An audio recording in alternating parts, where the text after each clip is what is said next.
Queridos, vamos lá pegar então nossos livros, né? E também nossa Bíblia, o livro Nascidamente. Nós estamos na página de número 66, mais precisamente a página 67. Hoje eu vou avançar um pouco mais no texto, eu imagino, pelo menos mais um parágrafo, né? Que é o primeiro parágrafo da página 67. Tá bom? Eu vou ler todo o parágrafo, retomo numa breve revisão e explico então o primeiro parágrafo da página 67, que diz assim: no âmbito mítico do texto mosaico, eu vou parar aqui a leitura para fazer uma advertência. Peça a Deus graça neste momento, abra o seu ouvido, abra o coração e veja o que esse parágrafo está dizendo. Este parágrafo aqui é uma coisa maravilhosa, tá? Muita atenção, uma bênção. No âmbito mítico do texto mosaico, a serpente, que até esse momento ainda não era rastejante, representava a inteligência humana na difícil tarefa de decidir onde e pelo que viver, ou rastejando o seu ventre no chão e comendo pó todos os dias de sua existência, ou hasteada no madeiro, crucificada e se alimentando de Cristo, a árvore da vida.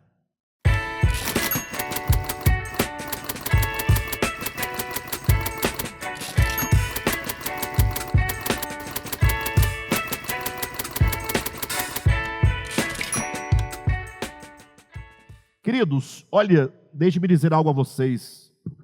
Eu já volto aqui no texto. Nós aqui temos enfatizado amplamente e com bastante contundência, em quase todas as mensagens, a ideia da leitura orgânica das Escrituras. Eu acredito que uma grande parte dos nossos ouvintes ainda não entendeu o que quer dizer a leitura orgânica. Embora nós nos esforcemos por explicar, e hoje eu vou tentar ser um pouco mais claro para vocês. Quando você lê a Bíblia, você vai se deparar, primeiramente, com textos que chegam a nós como um registro histórico. Então nós temos uma tendência muito grande de ler a Bíblia desde a primeira página, com pouquíssimas exceções, e de ler os registros como se todos os elementos que compõem a narrativa fossem literais. Está lendo Gênesis 3, fala de duas árvores, a árvore da vida, a árvore do conhecimento, fala de uma serpente, fala da mulher dialogando com a serpente, fala do fruto que a mulher arranca da árvore e come e depois dá ao marido e ele também come. Então, ao ler esse texto, como todos os demais da Escritura, a tendência nossa é de entendê-los como narrativas históricas de realidades fatuais. Ou seja, a pessoa pensa que havia mesmo um jardim, duas árvores mais importantes no meio do jardim, uma cobra e um fruto, uma mulher e etc. Alguém pergunta: Alexandre, mas, poxa, não tem como entender de modo diferente? Se o texto é claro que Deus plantou um jardim, plantou duas árvores no meio do jardim, diz que a serpente, que é o animal mais, dos animais selváticos, o mais sagaz de todos os animais, disse à mulher. Então, a leitura que a maioria das pessoas fazem, ou faz, desses textos, é uma leitura literal. Daí ela passa a carregar consigo essa história. Quando ela vê a miséria do mundo, a desgraça da humanidade, as misérias consumindo o homem, tanta mentira, tanta dor, tanta lágrima, tanta violência, ela é levada a pensar o quê? Puxa, se a mulher lá no Éden tivesse dito não aquela cobra maldita, puxa, tudo estaria bem. Mas não, a mulher, a Eva, ainda dizem Eva, né? Inapropriadamente. Porque aquele momento a mulher não chamava Eva, né? Esse nome Eva é posterior à queda. Mas eles dizem, não, mas Eva ouviu a serpente, vacilou, comeu, o marido frouxo, né? Não questionou, também comeu, a miséria entrou e agora está todo mundo condenado ao inferno. Até os crentes que pregam a salvação estão com medo também de ir para o inferno, porque, segundo os crentes, a coisa mais difícil é ir para o céu, porque qualquer coisa tira o crente da graça. A maioria dos crentes evangélicos tem medo de ir para o inferno por qualquer coisa, né? Então, é um medo danado. Tem crente por aí que dorme salvo, acorda perdido. Aí ele tem o dia inteiro para se salvar de novo, para se perder na madrugada nos seus sonhos. E aí amanhece salvo, dorme perdido, e a vida é um ciclo, ora salvo, ora perdido, né? E tem um outro grupo que sempre se acha salvo. Por quê? Porque não bebe cerveja, porque só tem uma esposa. Mas o que adianta o camarada só ter uma mulher e fazer dessa mulher um saco de pancada? Só que como não tem o mandamento contra o saco de pancada, ele está tranquilo, porque ele não sabe que pecado é tudo que procede do coração. A arrogância, a blasfêmia, a brutalidade, a ignorância, a vaidade, a violência verbal, a impureza. Isso, nada disso ele leva em conta. Ele só sabe que ele não bebe cerveja, que ele não ouve música do Roberto Carlos e que ele não assiste o programa da Xuxa. Só isso que ele sabe. Isso dará a ele uma falsa sensação de santidade e, consequentemente, uma falsa sensação de salvação. Mas, na verdade, está mais perdido que tudo. Bem, mas tudo isso por quê? Porque a leitura dessa pessoa é uma leitura equivocada. Ele confere tudo a uma mulher, a uma árvore, a uma fruta e a uma cobra. Aí nós dizemos, pessoal, para essa leitura, para, em nome de Jesus. Não é que nós estamos negando o que está escrito, não. Pelo contrário, nós estamos lendo a Escritura e dizendo, será que não existe uma outra leitura do texto? Será que a hermenêutica, e mesmo a hermenêutica mais deficiente, que é a hermenêutica metodológica, será que nem ela proporia ou propõe para nós uma leitura diferente? O pior, propõe. Mesmo a hermenêutica mais vulgar, não sei se tem hermenêutica vulgar, mas eu quero dizer, aqui, enfim, a mais básica das hermenêuticas nos propõe uma outra leitura possível, uma leitura mais subjetiva. Poxa, mas de todo modo, os cristãos não sabem o que é isso, também não querem saber. Dói muito, dá uma preguiça pensar. Dá uma preguiça pensar. Não é? Daí nós estamos dizendo, olha, esse texto mosaico é um texto inspirado. Gênesis 1, Gênesis 2, Gênesis 3, Gênesis 4, toda a Bíblia é inspirada. A grande questão é que o tipo de texto que tem em Gênesis é, por natureza literária, um texto mítico. Mas isso não desabona a Bíblia. A Bíblia você tem poesia, se você não sabe. Poesia, texto lírico. Para quem não sabe, a Bíblia tem 5 livros de poesia. O livro de Jó é poético, o livro dos Salmos, o livro de Provérbios, o livro de Cântico dos Cânticos e o livro de Lamentações de Jeremias. 5 livros de natureza literária poética. Logo, porque a Bíblia tem textos de tipologia. Ou seja, quando diz uma coisa, não é a coisa que quer passar, é outra coisa. Porque a coisa que quer ser revelada ela vem a nós num molde tipológico, que se você não estiver atento, você não sabe o que é. Quer um exemplo prático? Aí eu pego todos os crentes pelo calcanhar de Aquiles deles. De que maneira?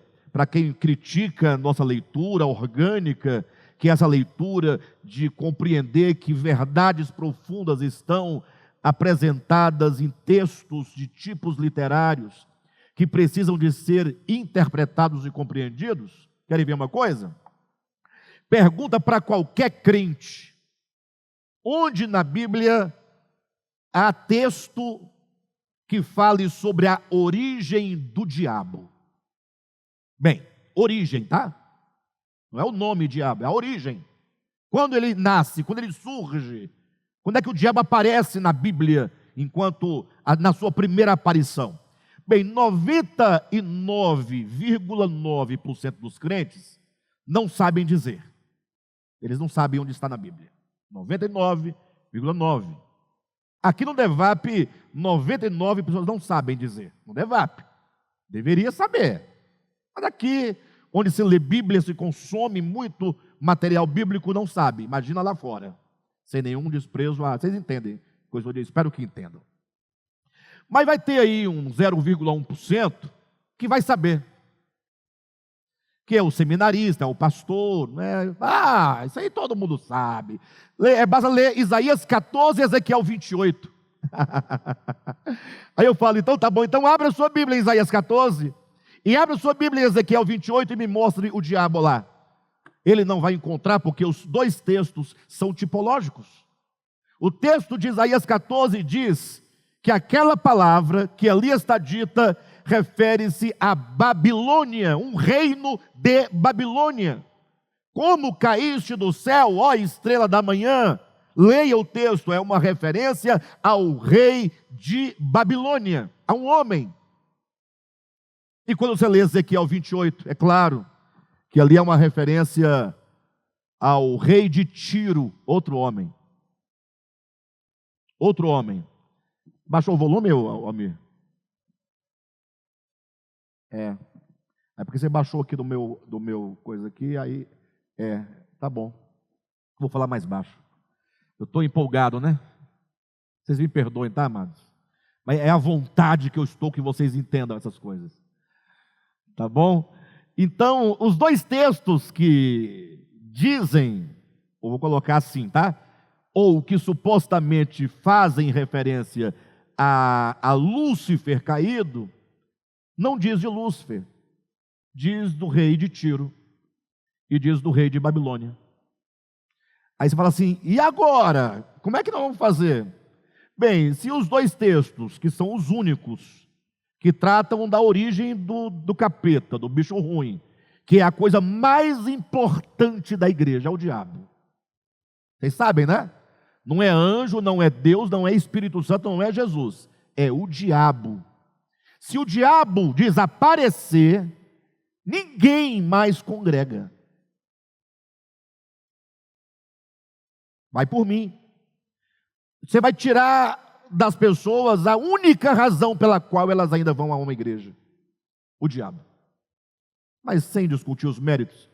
Você fala assim, tá bom, então, se os únicos dois textos que dizem sobre a origem do diabo, não diz da origem do diabo, mas está falando do rei de Tiro e do rei de Babilônia, e agora? Fala, agora é que, sabe por que os crentes chegaram à conclusão que esses dois textos dizem acerca da origem do diabo? E de fato dizem. Eles estão certos. Porque eles entenderam que são dois textos literários, cujo gênero se chama textos tipológicos. Ou seja, então eu não estou louco. Então, os crentes também sabem que existem essa diversidade de gênero literário na Bíblia. Eles sabem, porque quando eles precisam usar, eles usam. Por que usaram para o diabo em Isaías e Ezequiel? Ora, porque o diabo não pode ficar fora da Bíblia. Aí eles logo encontraram, não, esse texto é de um gênero literário de tipologia. Ou seja, o rei de Tiro é um tipo de Satanás. O rei de Babilônia é um tipo de Satanás, de Lúcifer, no processo de queda. E está certo, é assim mesmo que se lê a Bíblia. Agora, quando eu chego em Gênesis capítulo 3, eu tenho que ler como? Aí lá, aqui é cobra mesmo, é cobra, cobra, é cobra. E aí não tem que ir muito longe, queridos, não precisa ir muito longe. Puxa, quando a Bíblia diz que a serpente disse à mulher, está escrito, não está? Aí você pergunta para a Bíblia, você pega a sua Bíblia e pergunte para ela: Bíblia, quem é a serpente? Pergunta para ela. E o que a tua Bíblia vai te responder em Apocalipse 12, 9? Mas o grande dragão vermelho, vírgula, a vírgula, abre um aposto explicativo. A antiga serpente, ó, de Gênesis, vírgula, o diabo. Logo, eu sei que quando eu leio o Gênesis 3, quando eu vejo a serpente, eu tenho que entender, isso aqui é uma figura. É só uma figura. Puxa, pega Gênesis 3:1, que fala, a serpente disse à mulher. Pega Apocalipse 12:9, que diz que aquela serpente, a antiga, é o diabo. Logo, não disse que o diabo estava incorporado na serpente. Não meta a palavra na Bíblia onde não tem. Não diz que o diabo estava escondido atrás da serpente. A Bíblia diz que a serpente disse à mulher. O Apocalipse disse, e a serpente é o diabo. É. Não, mas a Bíblia também diz que a serpente é dos animais que Deus criou, o mais sagaz. O problema é que a natureza do texto de Gênesis é mítica. O que é um texto mítico?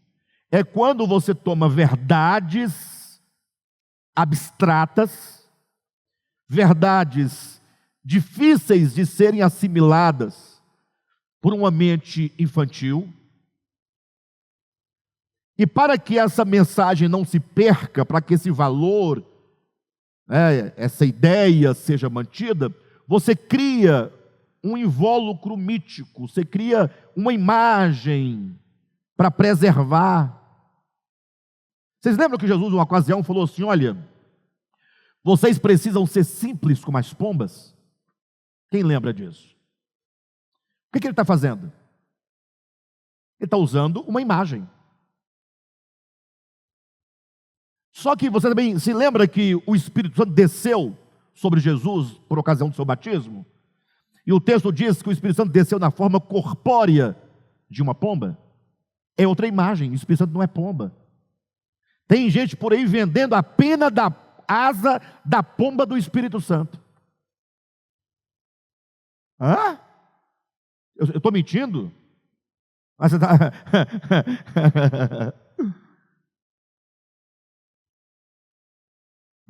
Estão vendendo o sangue de Jesus.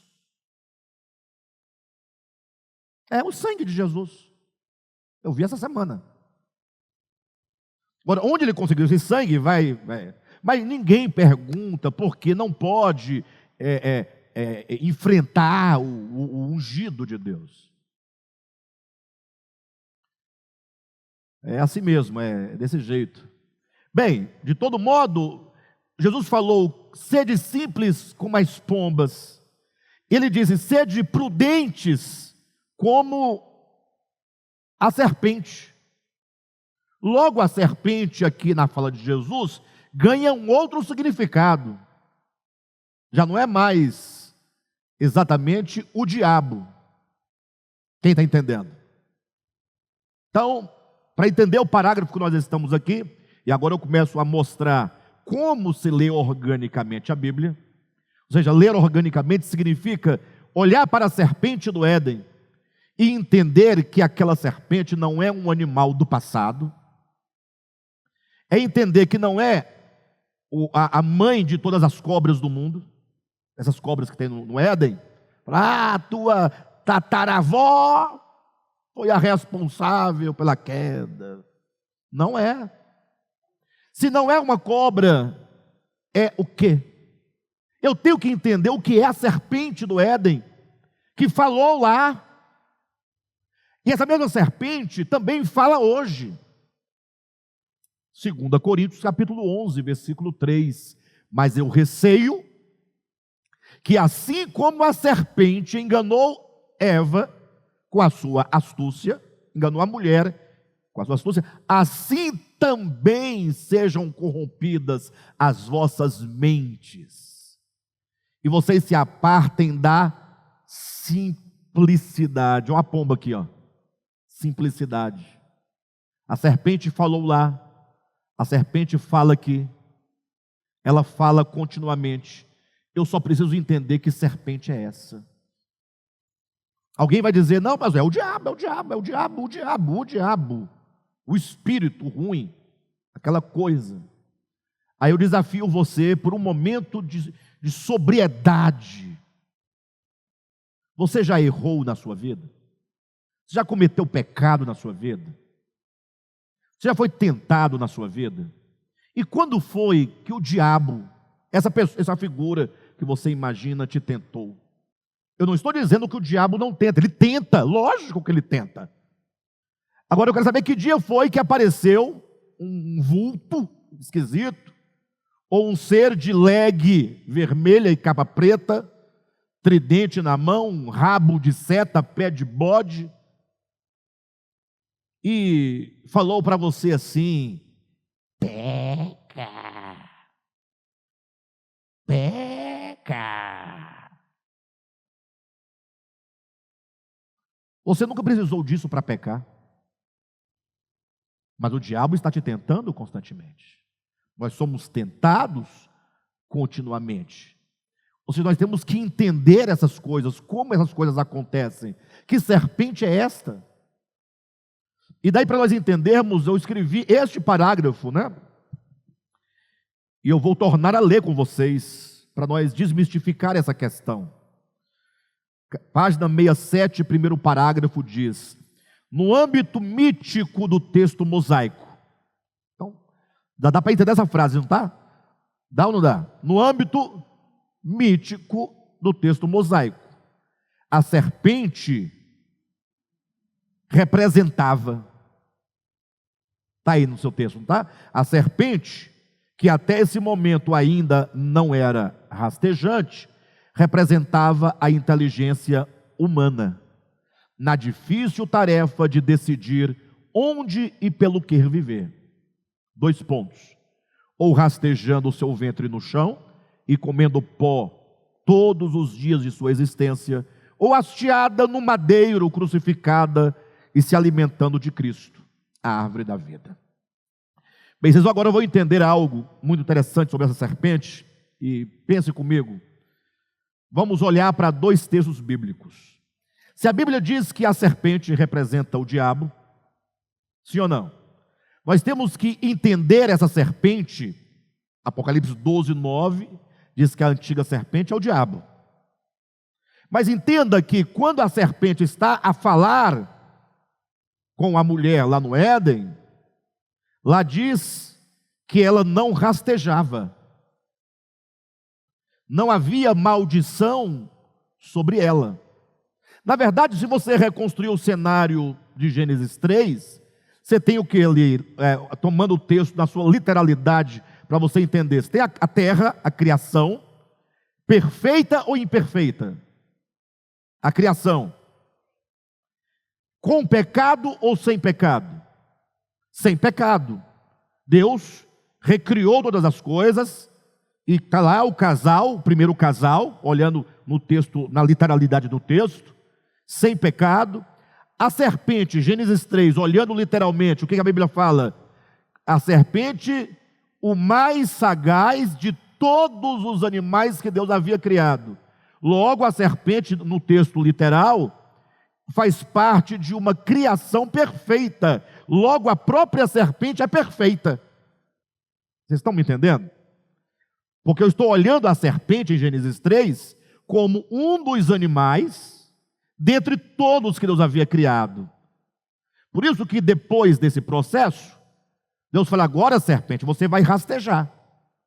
Agora, mulher, você vai ter dores de parto.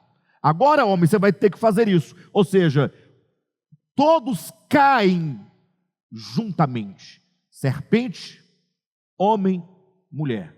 Toda a criação cai juntamente. Agora, a partir de então, essa serpente será identificada como o diabo. Logo, nós temos uma serpente que não é diabo, mas uma serpente que tornou-se diabo, que agora se torna um ser rastejante. Qual foi a maldição colocada sobre a serpente? Para representar o que nós queremos dizer: tu rastejarás todos os dias da tua vida e comerás pó. Daí as pessoas perguntarem se a serpente voava, se a serpente tinha pernas e andava, porque a ideia é que a serpente só passa a rastejar depois da queda. Quem está entendendo? Bem, nós temos esse ponto, mas tem um outro detalhe. Olhem para mim. A Bíblia também guarda essas informações aqui de um lado, vamos para o outro texto. A Bíblia também fala do Cristo de Deus. Santo ou não santo? Pio ou ímpio? Pio ou ímpio? Ímpio é impio, não pio. Então, logo, o Cristo é pio. Tem um Papa Pio XII, Papa Pio, quer dizer santo. Pio é santo. Piedade. Então, o Cristo de Deus santo, imaculado, perfeito, Deus, só Deus. Simples assim. Luz, verdade, graça, bondade. Esse Cristo, ele se faz homem, não se faz homem? Quando ele se faz homem, conforme João 1 diz, versículo 14, o verbo se fez carne. Nós temos aqui um pequeno problema aqui. E o verbo se fez carne. A palavra carne traz uma boa conotação? Um bom sentido? Ele se faz carne. Romanos capítulo 8, versículo 4. Cristo se faz pecado por nós. Romanos 8, 4. Eu não estou lendo, porque se eu vou ler todos os versículos, a gente não caminha, não avança. Cristo se faz carne, Cristo se faz pecado. Ou seja, ele nunca pecou na carne, mas ele se faz carne, ele se faz pecado. Em que sentido? Que a encarnação do verbo gera minimamente uma tensão entre o santo e o profano, entre o santo e a possibilidade. Ou seja, aqui a linha é muito tênue entre a santidade e uma humanidade precária e caída.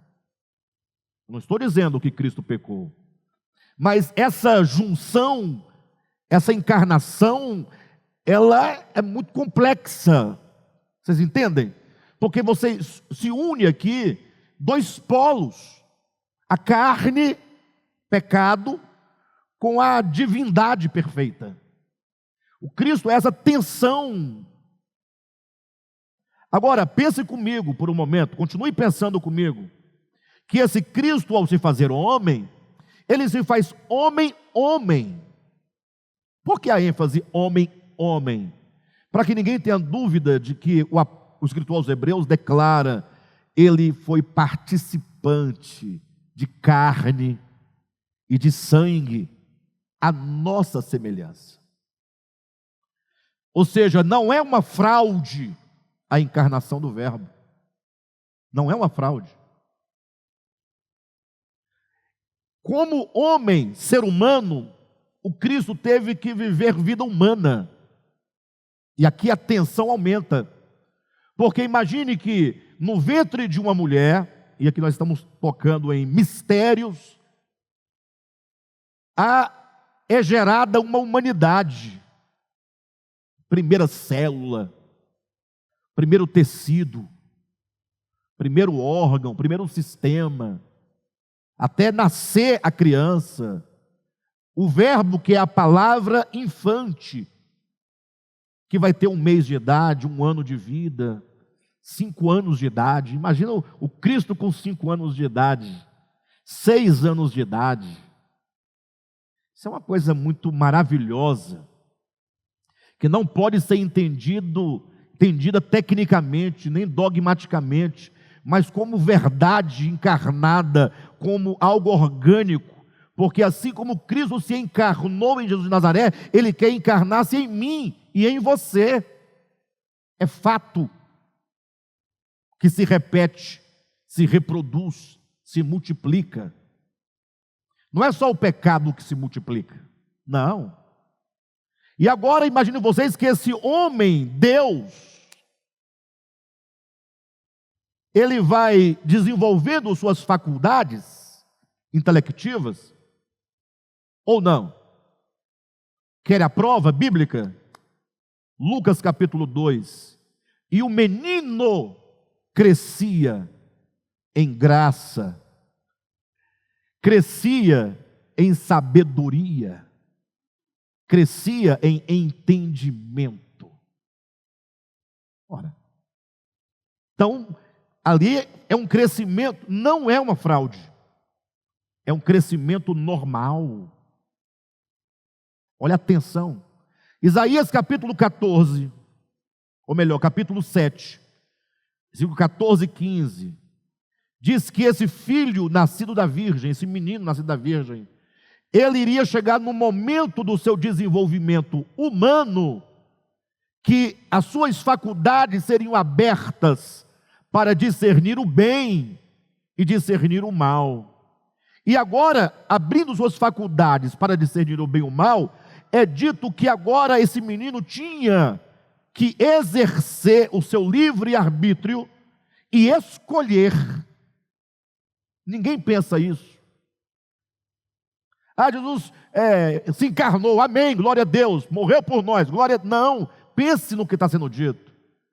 Aquele menino chegou numa certa idade, eu não sei, não posso precisar, até porque não tem um dia específico, as faculdades vão se abrindo paulatinamente, mas de repente ele começa a discernir o bem e o mal, e é dito que então ele agora deveria decidir, portanto, livre-arbítrio, decidir aborrecer o mal e decidir acolher o bem. Jesus de Nazaré, em sua infância, em sua juventude, na vida adulta, ele tinha um viver normal de escolher entre o bem e o mal, entre aborrecer o bem e entre aborrecer o mal e acolher o bem. E aí ele aborrece o mal, aborrece o mal. Olha que aborrecer o mal não é somente decidir pelo mal. Você pode dizer não ao mal e amá-lo. Por isso que nós somos, nós não conseguimos nos livrar do mal. Nós conseguimos nos livrar temporariamente. Você diz não hoje, amanhã você está lá preso nele. Aí você volta de novo. Por quê? Porque você diz não, mas você ainda ama, você ainda não aborrece. Jesus aprendeu a obediência. Hebreus capítulo 5, versículo 7 a 9.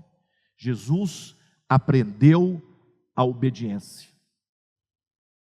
Logo, olhe para mim, eu quero que vocês guardem essas duas informações. A primeira, o verbo se fez o quê? Carne. Se fez o quê? Homem. Ele se fez uma criatura inteligente. Primeiro ponto. Segundo, esse Cristo, enquanto homem, enquanto um ser inteligente, quando a inteligência despertasse nele a ponto de ele identificar e discernir entre o bem e o mal, ele tinha que agora dar uma resposta do que ele faria com essa sua capacidade de discernimento. Quando Jesus, homem, chega à sua idade, vamos aqui falar hipoteticamente, a idade de 10 anos de idade. Não pega ao pé da letra não, porque não vai funcionar. É só para a gente poder mensurar um pouquinho, nos aproximar da realidade. Então logo ele começasse a entender o que é bem, o que é mal, o que é certo, o que é errado, o que é das trevas, o que é da luz, ele deveria decidir o que fazer com essa sua capacidade de discernir. Porque quando Adão, o homem lá no início, também teve suas faculdades despertadas, ele também teve que decidir o que fazer com a sua capacidade de discernimento. Ou seja, o que aconteceu com Adão, aconteceu a Cristo, ou melhor, a Jesus. Nós temos os dois na mesma condição. O que aconteceu com o homem? Quando ele, com a sua inteligência, viu a possibilidade de viver por si mesmo, de viver para si mesmo, sem Deus. Porque nós temos que pensar um pouco, a tentação é grande. É grande. Se olhar assim e você vê toda a terra, são milhares e milhares e milhares e milhares e milhares de seres, todos eles numa condição inferior a você. Você, um único ser inteligente. Todos os seres infra-humanos,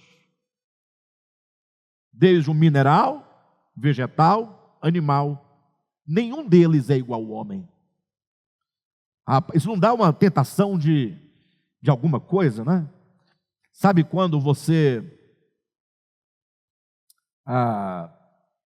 está numa empresa trabalhando, o seu chefe chama toda a equipe do trabalho, todos os funcionários, e te chama à frente de todos e fala assim: olha, esse aqui é a minha mão direita. Esse aqui agora é o segundo nome na empresa. Eu estou colocando vocês todos sob a autoridade dele. Eu faço dele a minha sombra. Essa pessoa que agora, no âmbito do trabalho, da empresa, das relações, ele é superior a vocês. Não dá uma coisa assim, não? Uma coisa boa assim, uma coisa você ficar assim meio olhando para o povo assim? Ou você fica bem humildezinho assim: como eu não valho nada, eu não sou ninguém, eu sou uma ameba. É isso que acontece? Eu sou uma ameba. Não, fala a verdade. Não dá assim: eu sei que você é humilde, eu sei que vocês são humildes, mas pelo menos você vai ficar assim, com um sorrisinho de canto, né? É o sorriso do lagarto. Aquele sorrisinho de canto assim, meio disfarçado, né? E a partir de agora, nossas relações são outras, né? Muda tudo. O Aldair, que eu não ia muito com a cara, você fica, colocar as barbas de molho, porque agora eu estou na tua cola, ó. Entendeu? Cadmo, se liga. Então, poder, poxa. E o argumento qual que é? Trabalho é trabalho, não confunda as coisas. Agora, então, é o homem lá no Éden, quando ele olha a coroa da criação, poxa, o camarada, é hora de decidir como viver. Ou ele se entende como apenas uma parte do todo, só uma parte. É uma parte importante, lógico, mas essa parte importante, sem o todo, não é nada. Essa é a grande questão. Qual é o principal órgão do seu corpo que você julga? Não importa qual seja, mas se você acha que é o seu coração, é o cérebro, não importa. É o olho, bonito. É simples, pega esse cérebro seu, tira do seu corpo, coloca num prato para ver o que acontece com ele. Ele morre. E o corpo todo morre. Tira o coração, ele morre. E o corpo todo morre. Não, mas vamos falar dos olhos, né? Porque o olho é uma coisa espetacular, é fantástico. Sabe que o olho é a coisa mais fantástica externamente num ser humano. O olho diz tudo, né? O olho atrai, é belo, seduz, o olho xinga, humilha. Você vê a alegria ou a tristeza, tudo no olho. Imagina se for um olho verde, né? Olho de cobra, tem olho de mel, cor de mel, lindo. É um olho raro. Mas se você arrancar os olhos da cara, igual a Santa Luzia, com todo respeito, lógico, mas só a imagem está do prato, com os olhos lá dentro, qual é o sentido? Então o homem tinha que entender, puxa, por mais importante que fosse o homem, ele precisaria se entender como parte da criação e se manter integrado no todo da criação e cumprir com a sua função de homem, para que cada elemento da criação também cumprisse com a sua parte e, portanto, mantivesse a harmonia do todo, a harmonia do cosmo. Pecado é desarmonia. Pecado é separação. A palavra diabólico, diabo, diabolos, separação. Quando você está num grupo de amigos e de repente alguém no grupo se levanta e começa a acusar o outro, o que acontece? Separação. Inimizade, separação. Satã, adversidade, adversário, diabo, separação, ruptura. Então, quando o homem se viu na condição de ter que escolher se ele iria viver na dependência da vida, a árvore da vida representa o próprio Deus como fonte da vida. A árvore da vida não é uma árvore, a árvore da vida é Deus.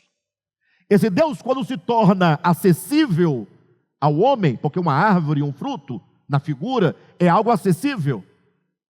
Quando a divindade se torna acessível, portanto, a árvore, nós temos Cristo. Cristo é Deus acessível. O Deus que habita em luz inacessível. Quando Ele permite que apenas uma pequena fagulha do seu todo alcance o homem, você tem Cristo. Não tem briga de quem é filho, quem é pai, quem é mais Deus, quem é menos Deus. É Deus de Deus, é luz de luz. Não, para com isso. Isso é teologia de tonto. O que é Cristo? Cristo é Deus acessível. Porque o Deus da sua... Não tem linguagem humana para dizer isso. Quando Paulo fala de Deus, a divindade, o que ele fala? O Deus que habita em luz inacessível, que olho algum jamais viu, nem é capaz de ver. Pronto, acabou, é a divindade. Agora, e eu que estou aqui, como é que eu faço para tocar essa divindade? Aí vem o Cristo. O Cristo é Deus reduzido. Essa palavra é ruim, né? Palavra ruim. Deus não se reduz. Mas quando Ele se torna acessível, quando Deus se torna acessível, Ele se reduz, não na sua essência, né? Mas Ele se coloca numa condição possível de possibilidade de comunhão. É Cristo. E quando Cristo se faz carne, aí então se estreita mais e chega a tocar a humanidade, literalmente falando. Mas o que importa é, o homem, quando as suas faculdades floresceram, ele teve que decidir. Comer do fruto da árvore da vida é fazer da árvore da vida, pega a simbologia, pega o símbolo, tornar o fruto da árvore da vida o seu alimento cotidiano, uma dependência da vida, a dependência de Deus, viver por Deus, viver para Deus. Eu não existo para mim, eu não existo por mim mesmo, eu não tenho como fim eu próprio, eu procedo de Deus, eu sou de Deus, eu vivo por Deus, eu dependo de Deus, é fazer da árvore da vida o seu alimento diário. Mas ele não decidiu isso, é o problema do orgulho. Quando Paulo fala que o conhecimento ensoberbece, a inteligência humana, quando floresceu, ela está em Gênesis representada como uma serpente. Serpente enquanto símbolo de inteligência, de sagacidade. Sagacidade é sinônimo de inteligência. Gênesis 3:1, mais a serpente, de todos que Deus havia criado, o mais inteligente, o mais esperto, que tinha melhores condições de juízo, de julgamento, de compreensão, de decisão. Essa é a ideia. Ah, pastor, eu sinto muito, você me desculpa, mas para mim você está voando, você está fora. Ih, tem nada a ver isso aí. Então volte para cá, olhe para o Cristo que se encarna, que se faz homem. E esse Cristo encarnado homem, deu um momento também que ele tinha, então, que decidir. Isaías 7:14 e 15. A virgem daria à luz a um menino, e esse menino deveria decidir aborrecer o mal e acolher o bem. Neste momento, tem ali uma serpente. Estranho, não é?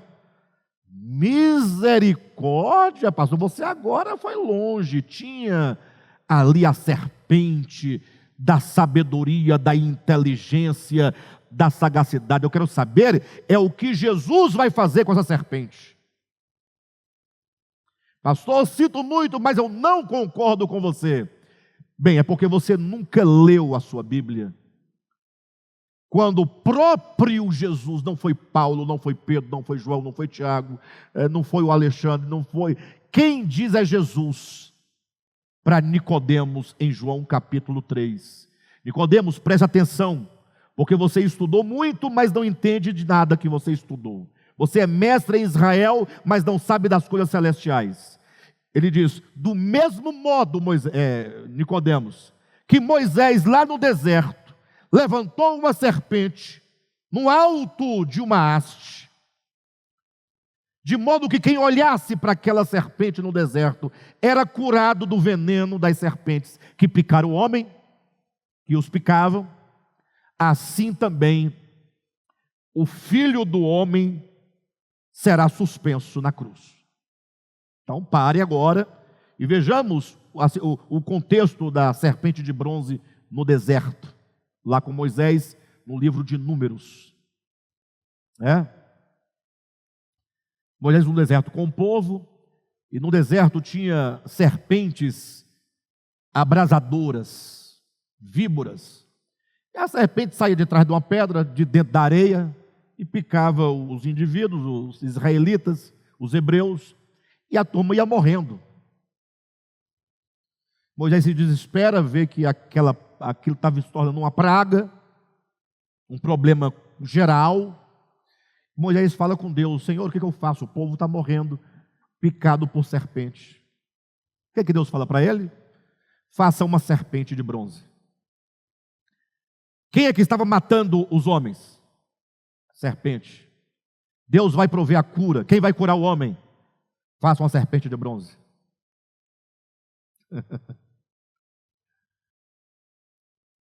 Quem estava matando os homens? A serpente. Quem iria curar os homens? Pega as simbologias. Moisés fez uma serpente de bronze. Agora coloca essa serpente de bronze no alto, bem no alto. Hasteia a serpente.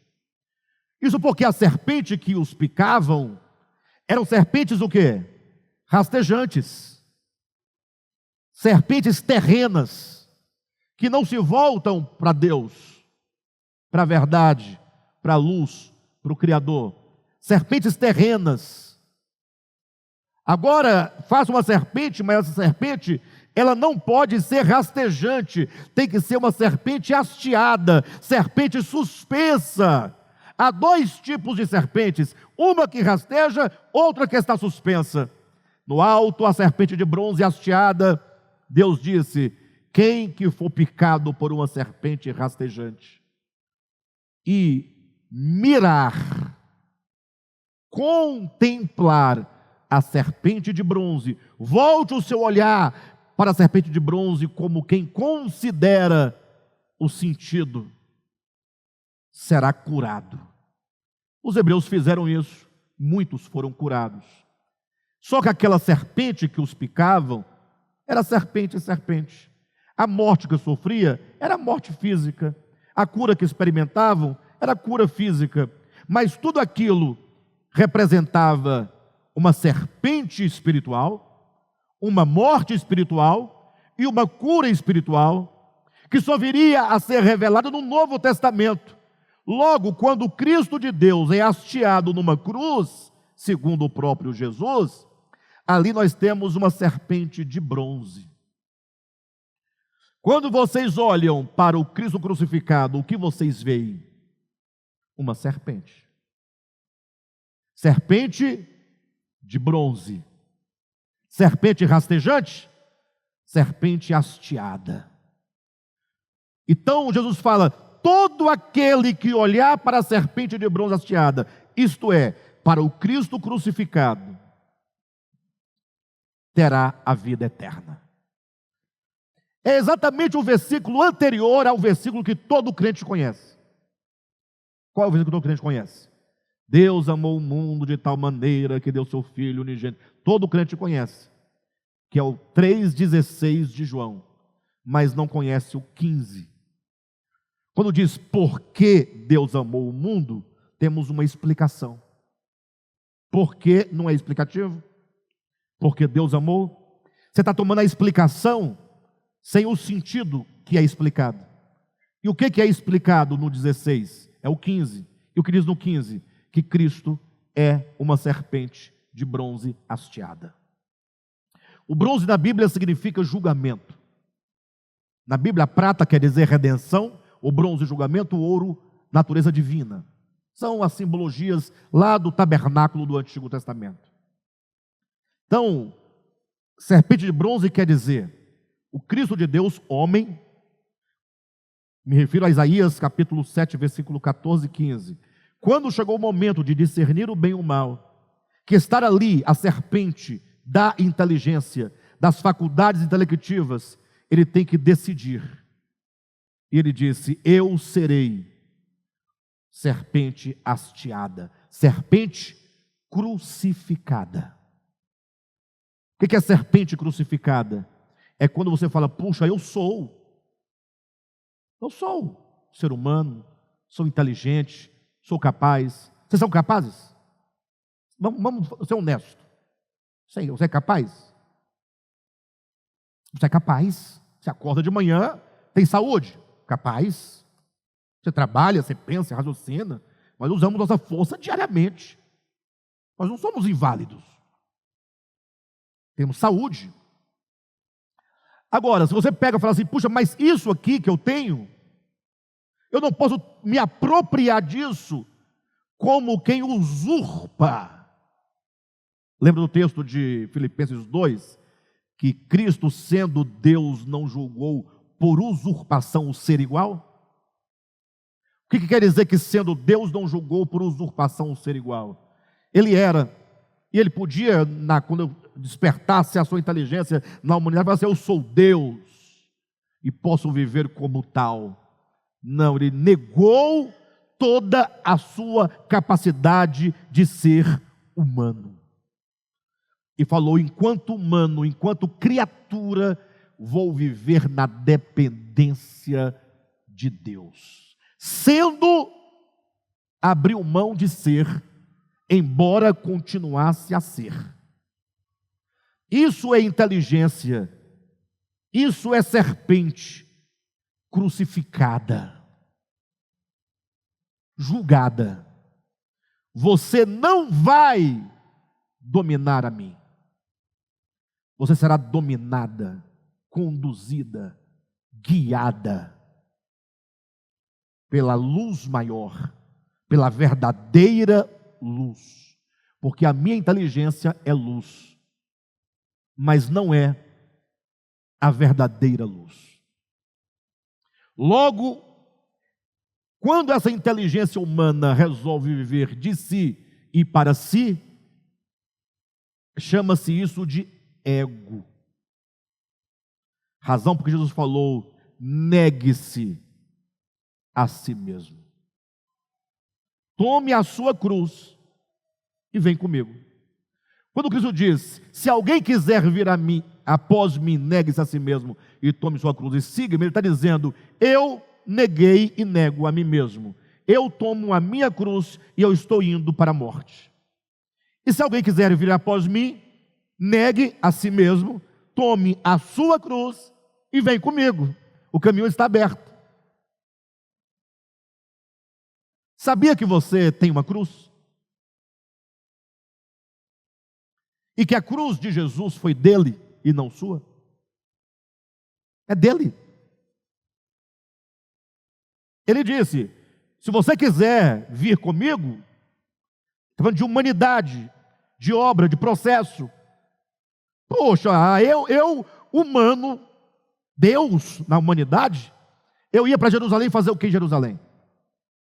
Eu até vou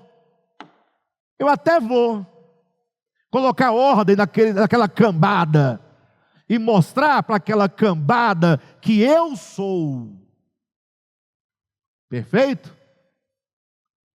Eles não vão dar conta nem de olhar para mim, que eu vou fazer os olhos deles se apodrecerem na órbita ocular. E se dirigir palavra, a língua apodrece na boca. E se vier para cima de mim, os pés se derretem como cera. A minha criatividade. Puxa, como é o nosso ego. Agora, puxa, aquele que é nesta humanidade, fala assim: eu nego a mim mesmo. Eu não faço uso dessa capacidade humana de ser, nem para me proteger, estando eu correto. Nem para me proteger. Então eu nego a mim mesmo, eu me faço inferior, menor, servo. Mas você vai para Jerusalém, eles vão te prender, estão te esperando. Não, eu estou indo. E eu vou tomar a cruz, assumir o sofrimento. A cruz não é necessariamente a cruz de madeira, é assumir o sofrimento, é assumir o não ser, é esvaziamento, é entrega, é renúncia. Sendo, aí ele olha para todos nós e fala: se alguém quiser, você quer?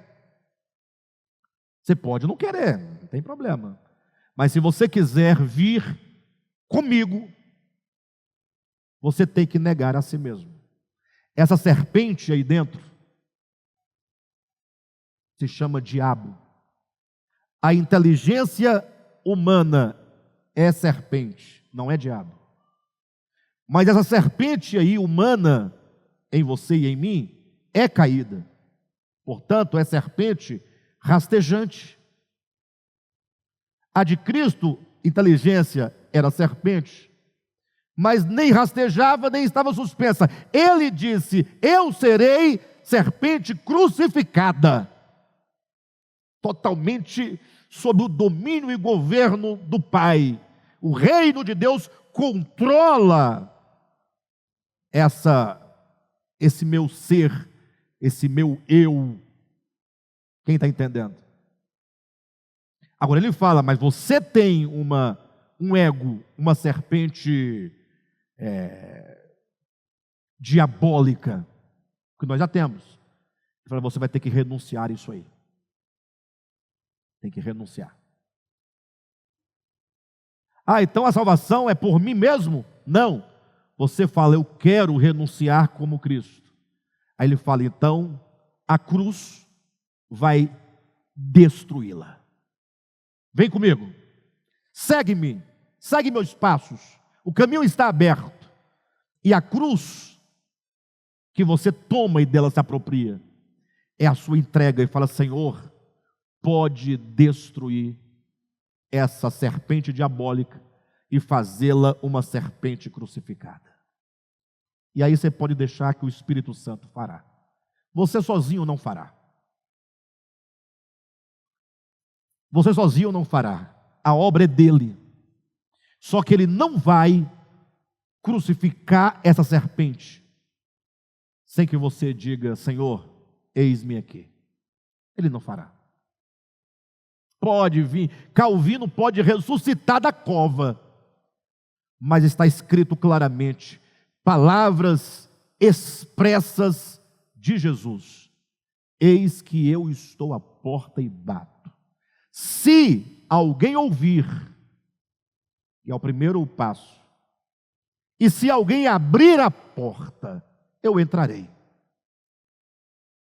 Então, pode vir Calvino, quem quiser, é Jesus dizendo: se você ouvir, se você abrir, eu entrarei na sua casa. Então, é exatamente isso que nós estamos dizendo aqui, neste parágrafo da página 67. Olha agora como fica claro o texto. No âmbito mítico do texto mosaico, a serpente, que até esse momento ainda não era rastejante, representava a inteligência humana na difícil tarefa de decidir onde e pelo que viver. Ou rastejando o seu ventre no chão e comendo pó todos os dias de sua existência, ou hasteada no madeiro, crucificada e se alimentando de Cristo, a árvore da vida. É isso aqui que nós falamos hoje. Lógico que os parágrafos seguintes continuam ampliando esse entendimento, mas eu preciso que vocês hoje levem consigo a compreensão do significado da serpente. Entendam. E se você ainda não está claro, tem dúvida, tem dificuldade, esquece tudo o que eu disse. Fique só com uma coisa para pensar e para orar. Senhor, por que o Senhor mesmo disse que assim como Moisés levantou ou hasteou a serpente no deserto, importava que o Filho do Homem fosse hasteado como uma serpente numa cruz? Talvez isso seja a chave para você entender melhor esse assunto. Ou pelo menos para quebrar as barreiras. Eu sei que não é fácil.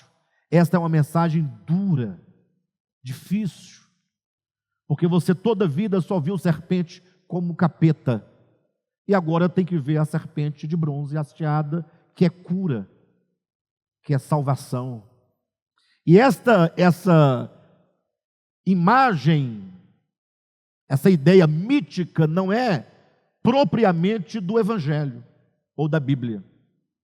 Você vai encontrar a serpente como símbolo no Evangelho de inteligência, sede prudentes, espertos, sagazes, inteligentes como as serpentes, mas vai encontrar a serpente no mundo mítico dos gregos como símbolo de medicina, como símbolo de cura. Logo, nós temos aqui, na verdade, como eu diria, um arquétipo da cura, sendo que a serpente também é o arquétipo da morte e da doença, que é o pecado.